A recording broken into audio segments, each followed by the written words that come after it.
RUU Kesejahteraan Ibu dan Anak dirancang secara terarah, terpadu, dan berkelanjutan. Antara lain melalui pemenuhan hak dasar orang tua, khususnya hak cuti yang memadai bagi orang tua yang bekerja baik ibu melahirkan maupun ayah yang dampingi istri melahirkan.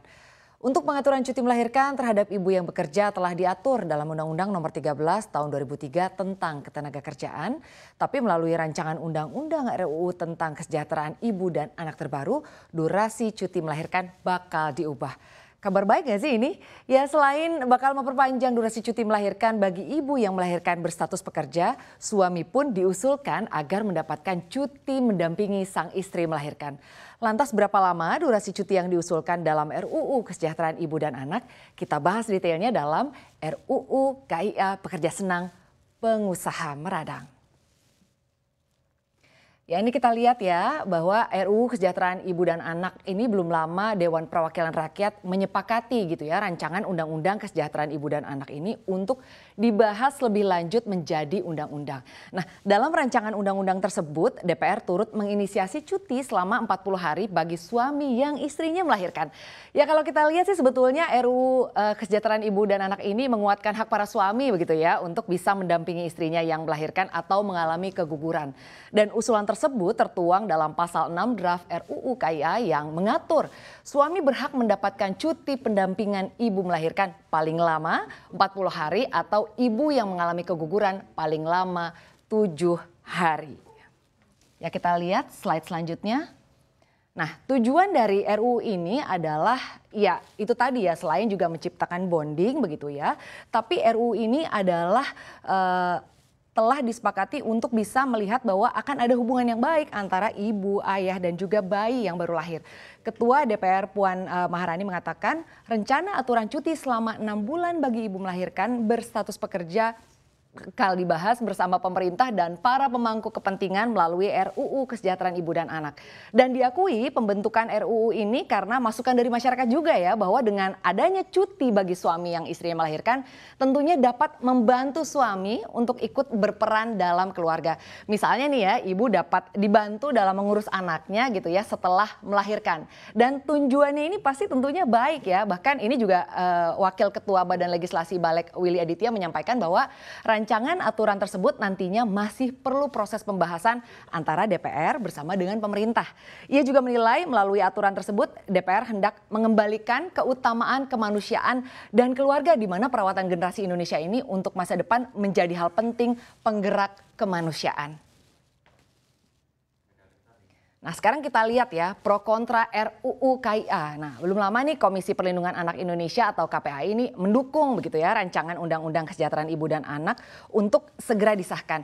Nah, RUU KIA sendiri telah masuk dalam daftar program legislasi nasional atau Prolegnas Prioritas 2022. Jadi, Komisioner KPAI Retno Listiarti mengaku setuju dengan Ketua DPR Puan Maharani yang menilai pentingnya pengesahan RUU KIA ini. Jadi, cuti pasca melahirkan bukan hanya diperlukan untuk ibu, tapi RUU ini juga mengatur tentang suami yang berhak untuk mengajukan cuti 40 hari untuk mendampingi istri yang melahirkan, mengingat pengasuhan anak merupakan tanggung jawab kedua orang tuanya ya. Dan hal ini katanya menjadi momentum negara gitu untuk mengedukasi para ayah agar memiliki kesadaran dan wajib mendukung sang istri menyusui bayi. Nah, lebih lanjut Retno juga menyatakan bahwa RUU KIA ini menjadi penting gitu untuk disahkan karena dirancang untuk menciptakan sumber daya manusia Indonesia yang unggul.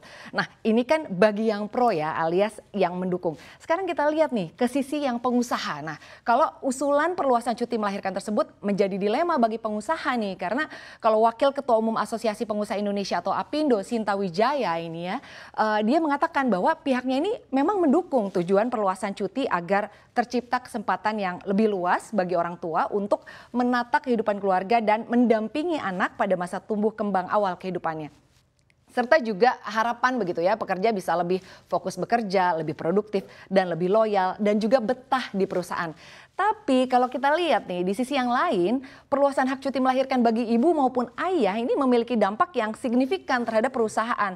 Jadi kalau ia tuh melihat bahwa ini bukan hanya masalah peningkatan beban finansial seperti misalnya biaya tenaga kerja begitu ya, tapi juga beban yang non finansial. Nah, diantaranya beban rekrutmen dan juga training tenaga pengganti atau beban manajemen untuk mengatur adanya substitusi pekerja. Nah, kemudian nih beban peralihan tugas atau beban kerja dari pegawai yang cuti kepada rekan kerja yang memiliki fungsi tugas yang kurang lebih sama ini tentunya nanti kan perlu penyesuaian begitu ya. Sekarang kita lihat slide selanjutnya ya. Negara-negara mana saja sih yang sudah menerapkan cuti melahirkan bagi ayah?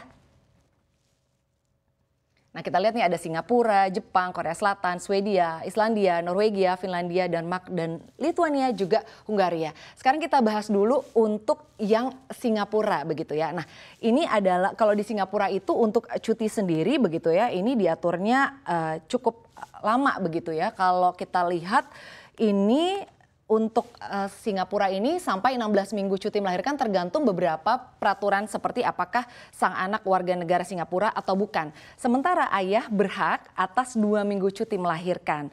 Nah, kalau Jepang ini punya aturan cuti melahirkan untuk ayah dan ibu yang sangat panjang, yaitu 1 tahun. Wow, tapi kalau ayah yang mengambil cutinya ini hanya di sana ini hanya sekitar 6% ya. Padahal Jepang membuat aturan ini untuk meningkatkan angka kelahiran yang kalau di Jepang ini memang terlalu rendah ya. Untuk selanjutnya ini ada Korea Selatan gitu ya. Kalau saat ini orang tua baik ayah maupun ibu di Korea ini berhak atas 1 tahun cuti yang bisa diambil kapanpun hingga anak masuk SD. Wah, ini lama juga ya.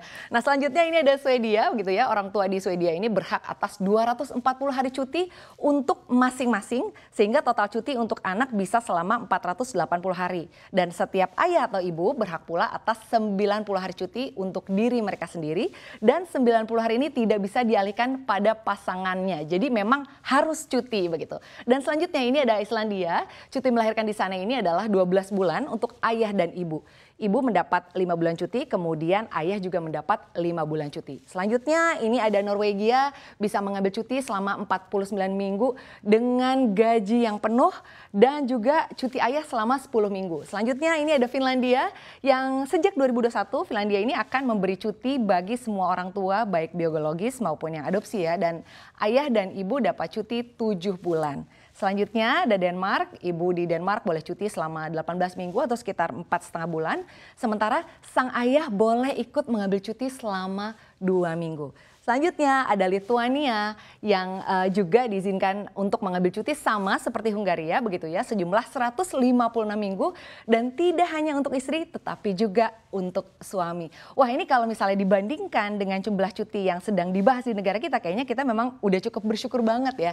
Kita lihat saja nanti ke depannya akan seperti apa, apakah RUU ini akan disahkan seperti yang direncanakan.